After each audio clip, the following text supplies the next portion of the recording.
আসসালামু আলাইকুম দর্শক, ইসলামিক প্রেরণা চ্যানেল থেকে আপনাদের সকলকে জানাই শুভেচ্ছা।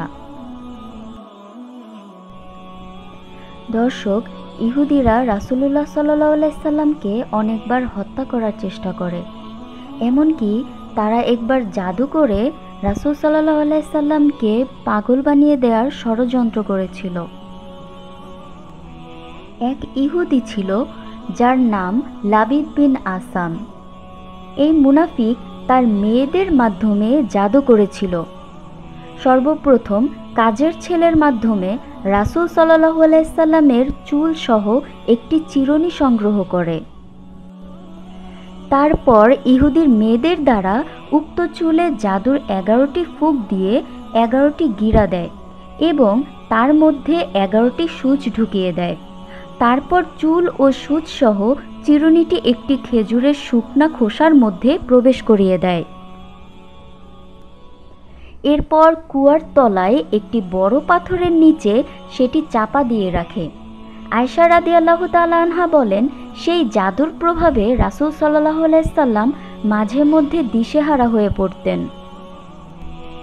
এরপর রাসূলুল্লাহ সাল্লাল্লাহু আলাইহি সাল্লাম বলেন, হে আয়েশা, আমি যে ব্যাপারে জানতে চেয়েছিলাম আল্লাহ তাআলা সে বিষয়ে আমাকে জানিয়ে দিয়েছেন। আমি স্বপ্নে দেখলাম আমার কাছে দুজন লোক এসেছে। একজন আমার মাথার কাছে বসলো এবং আরেকজন আমার পায়ের কাছে বসলো। তারা দুজনই কথোপকথন করছিল। পায়ের কাছে বসা ব্যক্তিটি মাথার কাছে বসা ব্যক্তিকে জিজ্ঞাসা করল, তার কি হয়েছে? সে বলল, তাকে জাদু করা হয়েছে। আবারও জিজ্ঞাসা করা হলো, তাকে কে জাদু করেছে?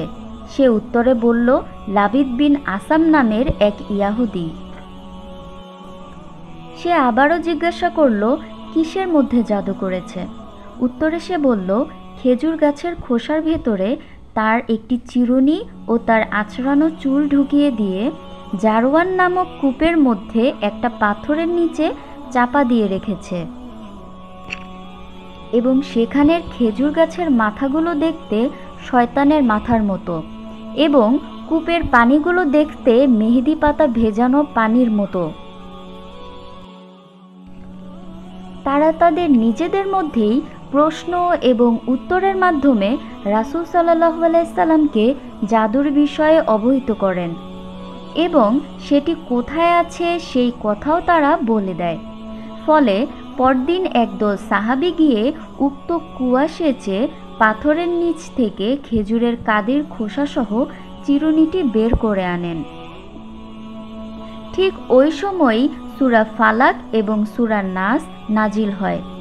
অতঃপর রাসূল সাল্লাল্লাহু আলাইহি সাল্লাম সূরা নাস এবং ফালাক পড়ে গিরাগুলোতে ফুঁক দেন।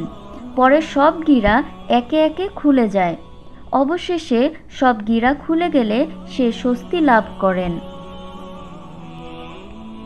আয়েশা রাদিয়াল্লাহু তাআলা আনহা বলেন, তখন আমি রাসূল সাল্লাল্লাহু আলাইহি সাল্লামকে জিজ্ঞাসা করলাম, হে আল্লাহর রাসূল, আপনি এই কথা আগে কেন প্রকাশ করলেন না? নবী করিম সাল্লাল্লাহু আলাইহি সাল্লাম বললেন, আল্লাহ তো আমাকে এখন রোগমুক্ত করে দিয়েছেন, আর আমি মানুষের কাছে কারো দুষ্কর্ম ছড়িয়ে দেওয়া পছন্দ করি না।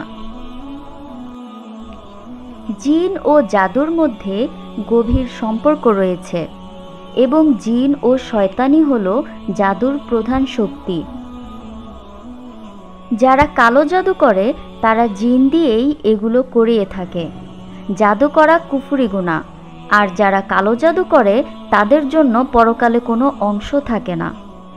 এমনকি হাদিসে এসেছে রাসূলুল্লাহ সাল্লাল্লাহু আলাইহি সাল্লাম 7টি কাজকে ধ্বংসাত্মক বলেছেন, তার মধ্যে একটি হচ্ছে জাদু করা।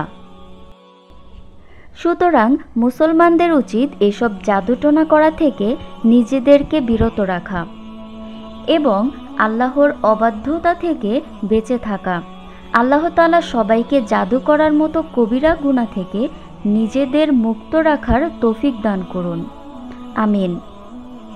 দর্শক, আমরা আজকে এই ভিডিওর মাধ্যমে জানতে পারলাম যে যদি কেউ কালো জাদু দ্বারা প্রভাবিত হয়ে থাকে তবে দোয়ার মাধ্যমে সে নিস্তার পেতে পারে। দোয়ার মাধ্যমে কালো জাদু কাটানো সম্ভব।